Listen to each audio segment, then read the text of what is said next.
हरियाणा का पूर्व उप मुख्यमंत्री दुष्यंत चौटाला वीर तेजाजी महाराज का दर्शन करने खरनाल पहुंचा। चौटाला तेजाजी महाराज ने पुष्पांजलि अर्पित कर धोख लगाई।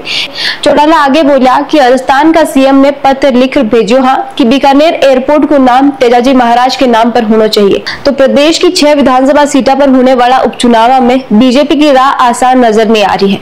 विधानसभा चुनाव में भी 8 सीटों में से केवल 1 सीट बीजेपी जीती है।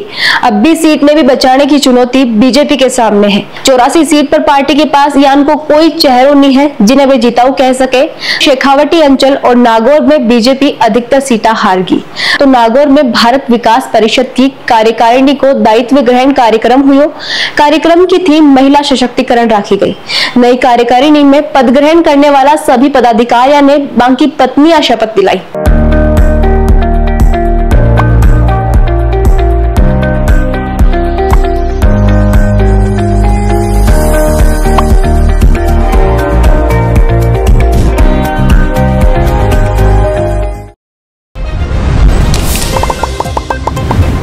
खबर के अनुसार राम राम, आप देख रहा हो झलको मारवाड़, मैं नंदिता आपरे साथ। हरियाणा का पूर्व उप मुख्यमंत्री दुष्यंत चौटाला वीर तेजाजी महाराज का दर्शन करने खरनाल पहुंचा। चौटाला तेजाजी महाराज ने पुष्पांजलि अर्पित कर धोख लगाई। इस दौरान भी तेजाजी महाराज के निर्माणाधीन मंदिर को जायजा लिया। चौटाला के साथ हरियाणा जाट महासभा और जननायक जनता पार्टी का कई नेता भी खरनालिया सरदार के धोख लगाई। दुष्यंत चौटाला बोला, आज पूरे विश्व में वीर तेजाजी महाराज के नाम के साथ जन्म स्थली खरनाल और निर्वाण स्थली सुरसुरा ने पूजी जा रही है। मैं बोला, वीर तेजाजी महाराज के साथ समाज को जुड़ाव अब काफी बढ़ियो है। अब समाज को योगदान में बढ़ाने को समय आ गयो है। खरनाल में निर्माणाधीन तेजाजी महाराज का भव्य मंदिर को पूर्ण निर्माण पूरे समाज को सपनों है। इसलिए विश्व भर में फैला समाज का लोगों की भागीदारी सुनिश्चित करी जानी चाहिए। चौटाला आगे बोला कि राजस्थान का सीएम ने पत्र लिख भेजो कि बीकानेर एयरपोर्ट को नाम तेजाजी महाराज के नाम पर होना चाहिए। आपा ने संकल्प लेना चाहिए कि समाज का लोगों ने मिलजुल आगे बढ़ना है। जन्मस्थली संस्थान का अध्यक्ष सुखराम खुड़खुड़िया दुष्यंत चौटाला ने तेजाजी महाराज की प्रतिमा भेंट कर सम्मानित किया। अब एक नजर विधानसभा उपचुनाव पर डाला तो प्रदेश की 6 विधानसभा सीटों पर होने वाला उपचुनाव में बीजेपी की राह आसान नजर नहीं आ रही है। विधानसभा चुनाव में भी 8 सीटों में से केवल 1 सीट बीजेपी जीती है। अब भी सीट में भी बचाने की चुनौती बीजेपी के सामने है। पहला बीजेपी का रणनीतिकार 5 सीटों में से 3 सीटें ने जीतने को दावा करता है, क्योंकि बीजेपी का प्रदेश नेतृत्व इस बात में जाने कि सभी सीटों पर बाकी जीत संभव नहीं है। बटे अब सेलुम्बर बीजेपी विधायक अमृतलाल मीणा के निधन के बाद पार्टी के लिए 20 सीट ने जीतनो भी साख को सवाल बन गया है। 6 सीटों में 2 सीटों पर बीजेपी आपसी गुटबाजी और 4 सीटों पर जातिगत और क्षेत्रीय समीकरण में उलझी हुई नजर आ रही है। बीजेपी के सामने सबसे बड़ी चुनौती नेता की आपसी गुटबाजी है। आपने बता दो, प्रदेश बीजेपी इस समय कई गुटा में बटी हुई है। हालांकि आ गुटबाजी कभी सार्वजनिक नहीं हुई। 2024 का लोकसभा और 23 का विधानसभा चुनाव का परिणाम इस बात में साबित करने के लिए काफी है कि अंदर खाने बहुत खींचतान है। उपचुनाव वाली 6 सीटों पर जीता उम्मीदवार की तलाश बीजेपी के लिए चुनौतियों कम नहीं है, क्योंकि जातिगत समीकरण के अलावा क्षेत्रीय समीकरण भी उपचुनाव में काफी अहम रोल अदा करी। विधानसभा चुनाव में रेवंत राम डांगा की परफॉर्मेंस ने देखता हुआ खियूसर सीट पर बीजेपी ने फिर प्रत्याशी बना सके।